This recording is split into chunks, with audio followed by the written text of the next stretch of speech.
Dear students, this is module number 106 for the subject of SHRM, that is Strategic Human Resource Management. We will continue our evaluation of the past research on the link between SHRM and performance, and we will see the perspective on the past research. What perspectives previous research has used to examine the link between SHRM and performance. So SHRM performance linkages are unitary in perspective and overemphasize financial performance.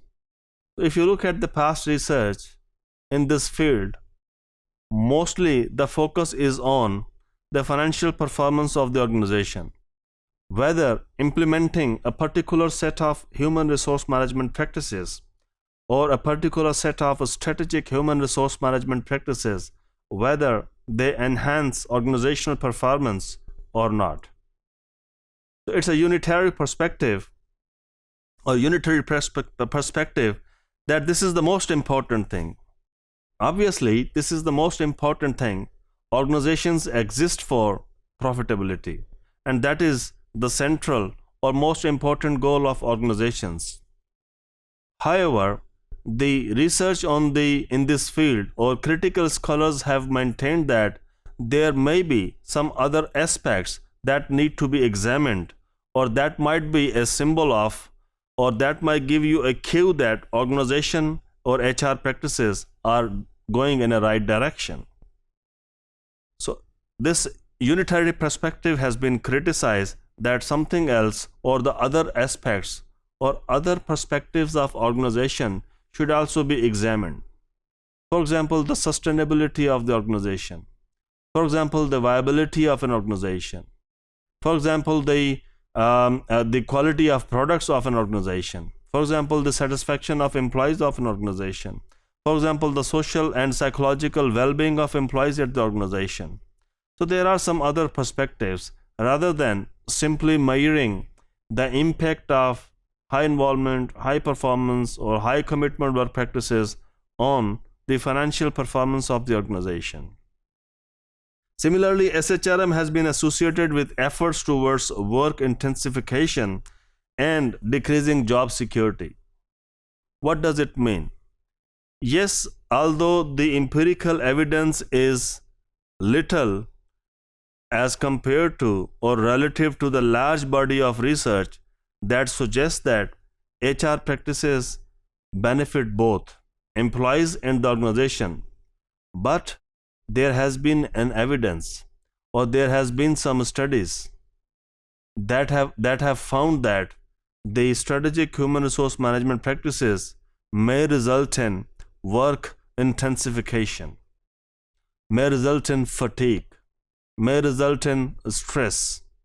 For example, when employees are given extra role opportunities or extra role duties, employees may be willing or may not be willing to take on those responsibilities, but because of the rewards and because of the incentives associated with those things, employees may opt those roles which they may not be willing to do.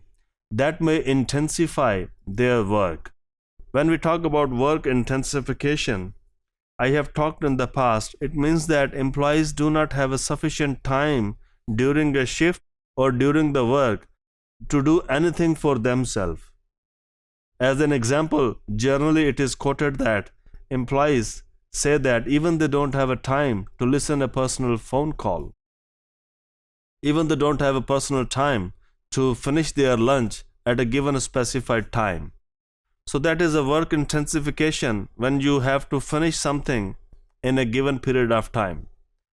Particularly, it happens in the assembly line when employees are working in an assembly line. For example, when the car is being manufactured, so there is a specific time when the body of the car comes in front of you, and within that stipulated time, you have to fix an equipment or fix a part of that body. So the moment you fix it, the car moves to the next person, and that is the assembly line.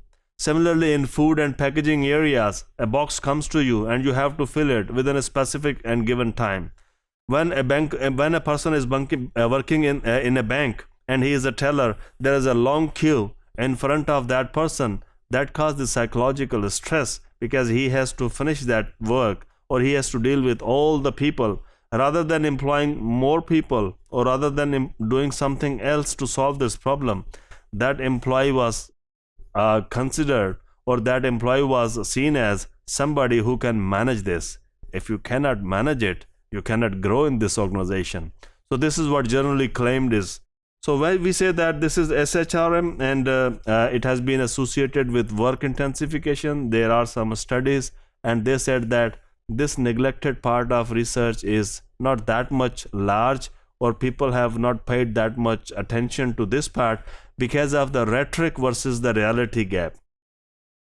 तो इतना ज़्यादा promote किया गया है कि SHRM practices will enhance an organizational performance and SHRM practices are good for employees, कि वो जो negative side है that has been neglected. And the last thing what I have already discussed, that mutual gains perspective. Recently some scholars have criticized that SHR or HR professionals, they look after the well-being of the organization at the cost of employee well-being. Do these practices result in a mutual gains perspective for both employees and organizations, or organizations at the cost of employees? Thank you.